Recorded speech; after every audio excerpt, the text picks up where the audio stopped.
Welcome. इस बार हम discuss करेंगे मुगल सल्तनत का पार्ट 6 यानी कि औरंगज़ेब के बारे में। ये जो आपको पिक्चर में मकबरा दिख रहा है इसे कहते हैं बीबी का मकबरा।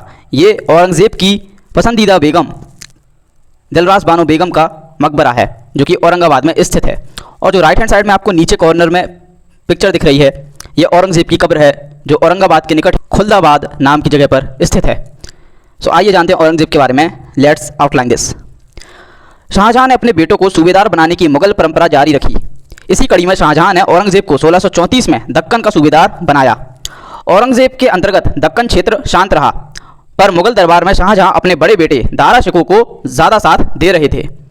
1644 में जहानारा बेगम एक हादसे में जल जाती हैं। इस समय औरंगज़ेब तुरंत अपने घर न आकर 3-4 हफ्ते देरी से मुगल दरबार में आता है। इस पर शाहजहां औरंगज़ेब पर गुस्सा हो जाते हैं और औरंगज़ेब को मुगल दरबार से निष्कासित कर देते हैं। कुछ समय बाद 1644-46 में शाहजहां औरंगज़ेब को दोबारा मुगल दरबार में दाखिल करते हैं और गुजरात का सूबेदार बना देते हैं। 1647 में शाहजहां औरंगज़ेब को बल्क बदाकिस्तान का सूबेदार बना देते हैं। यह क्षेत्र बार बार विदेशी आक्रमणकारियों के कारण मुश्किल था, परंतु औरंगज़ेब ने अपनी सैन्य योग्यता से यहाँ पर शांति 1652 में शाहजहां औरंगज़ेब को दक्कन का सूबेदार बना देते हैं। इस बार औरंगज़ेब दक्कन में सख्त कदम उठाता है आर्थिक उत्थान के लिए, भले ही इसके लिए मंदिरों इमारतों को तोड़ना पड़े। शाहजहां औरंगज़ेब के इन हमलों को रोकते हैं, परंतु कुछ समय बाद उनकी तबीयत खराब रहने लगती है। शाहजहां की बिगड़ती हुई तबीयत के बारे में जानकर उनके बेटों में अगला मुगल शासक बनने की होड़ लग जाती है। शाह सूजा अपने आप को बंगाल में स्वतंत्र शासक घोषित कर देता है। मुराद बख्श गुजरात में औरंगज़ेब की मदद से अपने आप को स्वतंत्र शासक घोषित कर देता है और औरंगज़ेब औरंगाबाद से सेना की मदद के साथ आगरा की ओर कूच कर देता है।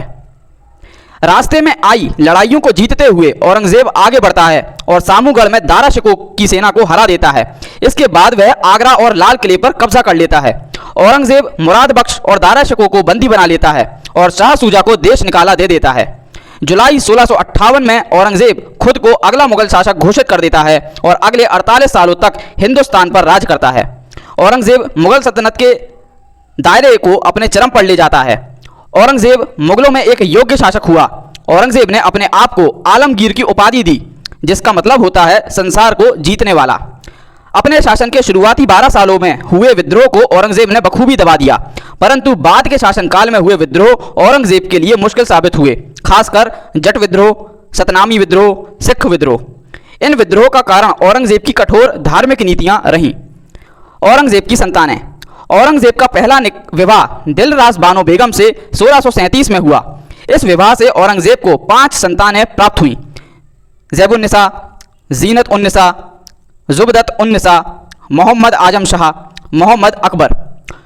औरंगज़ेब का दूसरा विवाह एक मुस्लिम राजपूत नवाब बाई से 1638 में होता है। इस विवाह से औरंगज़ेब को 2 संतानें प्राप्त हुईं, मोहम्मद सुल्तान बहादुर शाह एक और बद्र निसा बेगम। दक्कन नीति। मुगलों की दक्कन नीति अकबर के समय शुरू होती है, जहां उसने खानदेश और बैरार को जीता। जहांगीर अहमदनगर में मलिक अंबर के खिलाफ लड़ा। शाहजहां के शासन के दौरान औरंगज़ेब दक्कन का सूबेदार रहा और उसने एक आक्रामक दक्कन नीति अपनाई। शासक बनने के बाद के शुरुआती 25 सालों तक औरंगज़ेब का पूरा ध्यान उत्तर और दक्षिण कोंकण क्षेत्र पर रहा। मराठा को रोकने के लिए औरंगज़ेब ने बीजापुर, गोलकुंडा पर हमला किया। औरंगज़ेब ने 1686 में बीजापुर पर हमला कर सिकंदर आदिल शाह को हराया। इसके बाद औरंगज़ेब गोलकुंडा की तरफ बढ़ा और 1687 में कुतुब शाही सल्तनत को वहां से हटा दिया, पर दक्कन क्षेत्रों को सीधा जीत लेने से मुगल और मराठाओं के बीच दूरी कम हो गई, जो आगे चलकर परेशानियों का कारण बनी। दक्कन पर आक्रामक नीति से हमला करके क्षेत्रों को जीतने के कारण मुगल खजाने का एक बड़ा हिस्सा खर्च हुआ। धार्मिक नीति। औरंगज़ेब व्यक्तिगत स्तर पर एक कट्टर मुसलमान था। उसकी सोच भारत को एक इस्लामी राष्ट्र में बदलने की थी। धार्मिक नीतियों को लागू करवाने के लिए औरंगज़ेब ने एक अलग मंत्रालय एक बहुत ही शक्तिशाली अफसर के अंतर्गत खोला, जिसे मोहतासिब कहा। शराब पीना, भांग का सेवन या अन्य तरह के मादक पदार्थों का सेवन सख्त मना था औरंगज़ेब के शासन में। औरंगज़ेब ने मुगल दरबार में संगीत, नृत्य और झरोखा दर्शन को बंद कराया। औरंगज़ेब ने मंदिरों में होने वाले अनुष्ठान पर्वों को मनाना बंद कराया। इसके बाद औरंगज़ेब ने हिंदू मंदिरों को तोड़ने की अपनी नीति शुरू की और मथुरा और बनारस के कई मुख्य मंदिरों को तोड़कर उन्हें खंडर में बदल दिया। 1679 में औरंगजेब ने जजिया कर और तीर्थ कर दोबारा शुरू किया गैर मुस्लिमों पर। मुहर्रम पर्व को मनाना भी बंद कराया गया। दक्कन में मौजूद शिया शासकों से नफरत के कारण औरंगजेब ने उन पर हमला किया। औरंगजेब सिखों के खिलाफ था और उसने सिखों के 9वें गुरु तेग बहादुर को मौत की सजा दी। इसका नतीजा यह हुआ कि सिख समुदाय एक लड़ाकू समुदाय में तब्दील हो गया। यह औरंगजेब की धार्मिक नीतियों का ही नतीजा था कि राजपूत, मराठा और सिख मुगल सल्तनत के खिलाफ और ज़्यादा विद्रोही हो गए और नतीजतन औरंगजेब को मेवाड़ में सतनामी विद्रोह, मथुरा में जट विद्रोह देखने को मिले, जो कि मुगल सल्तनत के पतन का मुख्य कारण बने। औरंगजेब का व्यक्तिगत चरित्र। औरंगजेब एक महत्वाकांक्षी, उद्योगी और अनुशासित व्यक्ति था। उसका रहन सहन बाकी मुगल शासकों के मुकाबले काफ़ी सरल और सादा था। अपने खुद के खर्चे उठाने के लिए औरंगजेब कुरान की प्रतियां बनाकर होने वाली कमाई का इस्तेमाल करता था। वह शराब नहीं पीता था। औरंगजेब को अरबी और फारसी दोनों भाषाओं में महारत थी। उसे किताबों का बड़ा शौक था। औरंगजेब एक कट्टर मुस्लिम था। राजनीतिक क्षेत्र में अगर बात करें तो औरंगजेब ने कई गलतियां की।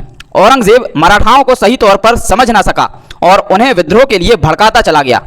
दक्कन के शिया सुल्तानों के खिलाफ अपनाई हुई नीति गलत साबित हुई। औरंगजेब एक कट्टर सुन्नी मुस्लिम था, परंतु उसकी अपने धार्मिक मान्यताएं गैर मुस्लिमों पर थोपने की नीति गलत साबित हुई और गैर मुस्लिमों को विद्रोह की ओर ढकेल दी गई। औरंगजेब के समय मुगल शासन। औरंगजेब ने अपने प्रशासन में कई हिंदुओं को जगह दी। 1679 से 1707 के बीच हिंदुओं का प्रतिशत 31 के करीब पहुंच गया उसके प्रशासन में, जो कि अब तक का सर्वाधिक था किसी भी मुगल राजा के अंतर्गत। औरंगजेब ने धार्मिक कट्टरपंथ को अपने शासन का अंग बनाया। इस वजह से उसे कई जगहों पर विद्रोह देखने पड़े।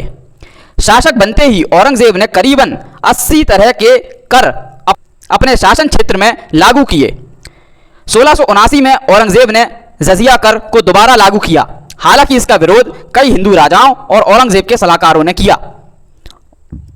औरंगजेब के शासन में धार्मिक स्थलों के निर्माण, पुनर्निर्माण भी हुए। साथ ही कई दूसरे धर्मों के धार्मिक स्थलों को तोड़ा भी गया। सितंबर 1669 को औरंगजेब ने काशी के विश्वनाथ मंदिर, जो कि राजा मान सिंह द्वारा निर्माण कराया गया था, वह ध्वस्त करा दिया था। 1670 की शुरुआत में हुए मथुरा के जट विद्रोह के बाद औरंगजेब ने केशव देव मंदिर को ध्वस्त कराकर वहां एक ईदगाह बनवा दी। 1679 में औरंगजेब ने खंडेला, उदयपुर, जोधपुर, चित्तौड़ में कई मंदिरों को ध्वस्त करने के आदेश दिए। औरंगजेब ने अपने शासन काल के दौरान अपने कई प्रतिद्वंदियों को मौत की सजा दी, जिनमें मुख्य हैं 1659 में दारा शिकोह, 1661 में मुराद बख्श, 1662 में सुलेमान शिकोह, 1675 में सिखों के 9वें गुरु तेग बहादुर, 1689 में दूसरे मराठा राजा संभाजी। औरंगजेब के समय मुगल विस्तार। 1663 में औरंगजेब लद्दाख की यात्रा पर गया और मुगल विस्तार की नीति अपनाई। वहां के राजा डेलदन नामग्याल ने मुगल अधीनता अपनाई और लेह में एक मस्जिद का भी निर्माण करवाया। 1664 में औरंगजेब ने शेषता खान को बंगाल का सूबेदार बनाया, जिसने पुर्तगालियों और अराकनी समुद्री लुटेरों को वहां से खदेड़ दिया। और 1666 में चित्तागोंग बंदरगाह अराकनी राजा सांडा थुंडामा से जीत लिया, जो आगे चलकर मुगल सल्तनत में एक अहम बंदरगाह के रूप में रहा। 1685 में अपने बेटे मोहम्मद आजम शाह को बीजापुर को जीतने भेजा। लंबी चली लड़ाई के बाद भी जब जीत मिलती ना दिखी तो औरंगजेब ने खुद जाकर बीजापुर के राजा सिकंदर आदिल शाह को हराया। 1687 में औरंगजेब की सेना ने गोलकुंडा पर हमला किया। गोलकुंडा के राजा अबुल हसन कुतुब शाह ने गोलकुंडा किले की घेरेबंदी कर उसे बचाना चाहा, परंतु 8 महीने चले युद्ध के बाद औरंगजेब की सेना ने इस पर कब्जा कर लिया। औरंगजेब के शासन में मुख्य विद्रोह। 1669 में मथुरा का जट विद्रोह। 1669 में औरंगजेब के जजिया लगाए जाने और मंदिर तोड़े जाने के बाद मथुरा में जट विद्रोह की शुरुआत होने लगती है। जटों का नेतृत्व गोकुला नाम के एक जमींदार कर रहे थे, जो कि तिलपत फरीदाबाद से थे। 1670 आते आते औरंगजेब की सेना ने 20,000 जटों को ठिकाने लगा दिया था और मुगल सेना ने गोकुला को पकड़कर बंदी बनाया और उनकी सारी संपत्ति मुगल दरबार में दे दी। गोकुला को मौत की सजा दी गई। राजा राम जट के अंतर्गत फिर से सभी जट इकट्ठे हुए और विद्रोह शुरू किया। गोकुला की मौत का बदला लेने के लिए इस बार जटों ने अकबर के मकबरे में जाकर तोड़फोड़ की और उसकी कब्र खोदी और वहां से सोना, चांदी और कीमती कालीन लूट लिए। साथ ही ताजमहल के 2 चांदी के दरवाजे पिघला दिए गए। औरंगजेब ने इस विद्रोह को दबाने के लिए बिदर वक्त को जिम्मेदारी दी। 4 जुलाई 1688 को राजा राम जट को पकड़कर मौत के घाट उतार दिया गया। औरंगजेब की मौत के बाद एक बार फिर जटों ने बदन सिंह के नेतृत्व में फिर आंदोलन किया और अपना एक स्वतंत्र राज्य भरतपुर के नाम से स्थापित किया। मुगल मराठा युद्ध 1657 औरंगजेब बीजापुर और गोलकुंडा पर हमला करने में पूरी तरह व्यस्त था। इसी दौरान शिवाजी मराठा सेना के साथ आदिल शाही क्षेत्रों पर जीत हासिल करते जा रहे थे और दक्कन क्षेत्र में मुगल प्रभुत्व को कम करते जा रहे थे। 1659 में औरंगजेब अपने खास सेनापति शेस्ता खान को गोलकुंडा के खोए हुए किले जो मराठा विद्रोहियों ने जीत लिए थे उन्हें वापस जीतने के लिए भेजता है। शेस्ता खान के पुणे में रुकने के दौरान शिवाजी और उनकी एक टुकड़ी हमला कर देती है, जिसमें शेस्ता खान के बेटे को मार दिया जाता है और शेस्ता खान के हाथ की 3 उंगलियां काट दी जाती हैं। इसके बाद शिवाजी मुगलों और बीजापुर के कई किले जीत लेते हैं। इसके बाद औरंगजेब आमेर के राजा जय सिंह को मराठाओं पर हमले के लिए भेजते हैं। राजा जय सिंह पुरंदर का किला मराठा सेनापति मुरारबाजी को मारकर जीत लेते हैं। हार होती देखकर शिवाजी शांति संधि के लिए मान जाते हैं और औरंगजेब से मुलाकात के लिए दिल्ली जाते हैं। राजा जय सिंह शिवाजी को विश्वास दिलाते हैं कि इस सफर के दौरान उनकी सुरक्षा वे अच्छे ढंग से करेंगे। हालांकि जब शिवाजी और उनके बेटे संभाजी आगरा के दरबार में औरंगजेब से मिलने के लिए पहुंचते हैं, तब वहां के हालात राजा जय सिंह के वश के बाहर हो जाते हैं। औरंगजेब शिवाजी और उनके बेटे संभाजी को बंदी बना लेते हैं। हालांकि कुछ समय बाद शिवाजी अपने बेटे के साथ भाग निकलने में कामयाब होते हैं। मुगल कैद से भागकर शिवाजी वापस दक्कन क्षेत्र में आते हैं और यहां आकर अपने आप को छत्रपति की उपाधि देकर मराठा राज्य का शासक घोषित कर देते हैं 1674 में। शिवाजी को हराने के लिए औरंगजेब बार बार हमले करता रहता है, परंतु शिवाजी दक्कन क्षेत्र में मराठा राज्य का विस्तार करते रहते हैं। शिवाजी की मौत के बाद उनके बेटे संभाजी मराठा राज्य की कमान संभालते हैं। एक तरफ मुगलों की मराठा राज्य को हरा पाने की नीतियां विफल होती जाती हैं, वहीं दूसरी ओर औरंगजेब के तीसरे बेटे मोहम्मद अकबर कुछ विद्रोही मुसलमान योद्धाओं के साथ जाकर दक्कन क्षेत्र के विद्रोहियों से हाथ मिला लेते हैं। इस स्थिति को संभाल पाने के लिए औरंगजेब अपना मुख्य ठिकाना औरंगाबाद को बना लेते हैं और यहां से दक्कन क्षेत्र पर नियंत्रण रखने की नीति बनाते हैं। औरंगजेब के औरंगाबाद आ जाने के बाद दक्कन क्षेत्र पर हमले तेज हो जाते हैं। मोहम्मद अकबर और संभाजी दोनों अपनी जान बचाकर दक्षिण भारत की ओर भागते हैं। मोहम्मद अकबर अपने आप को बचाते हुए ईरान की ओर भाग जाता है और वहां से कभी लौटकर नहीं आता। 1689 में औरंगजेब की सेना संभाजी को बंदी बना लेती है और बाद में उन्हें मौत की सजा दी जाती है। संभाजी के बाद उनके उत्तराधिकारी राजा राम और उनके बाद राजा राम की विधवा ताराबाई मराठा सेना के साथ व्यक्तिगत स्तर पर कई लड़ाइयां मुगलों के साथ लड़ते हैं। औरंगजेब की सेना लड़ते हुए मराठा क्षेत्र सतारा तक अपनी पैठ बना लेती है। वहीं दूसरी ओर मराठा सेना लड़ते हुए मुगल क्षेत्रों जैसे कि मालवा, हैदराबाद पर कब्जा बना लेती है। 1689 से 1707 के बीच दोनों ही सेना के क्षेत्रों पर एक दूसरे की जीत बारी बारी होती रहती है। इस समय मराठा में कोई केंद्रीय संगठन न होने के कारण औरंगजेब के लिए लड़ पाना मुश्किल हो जाता है। मराठा सेना दक्षिण की ओर जाते हुए स्थानीय राजाओं को हराकर दक्षिण भारत के क्षेत्रों पर नियंत्रण करती जाती है। औरंगजेब मराठा से लड़ते लड़ते अपनी सेना का 5वां हिस्सा खो देता है। 2 दशकों तक मराठाओं से लड़ने के बाद 88 साल की उम्र में औरंगजेब की 3 मार्च 1707 को मृत्यु हो जाती है। अहोम विद्रोह। जिस समय औरंगजेब अपने भाई शाह शुजा से लड़ाई कर रहे थे, उस समय कूच बिहार और असम के राजा मुगल राजघराने के क्षेत्रों पर हमला कर उन्हें हत्या लेते हैं।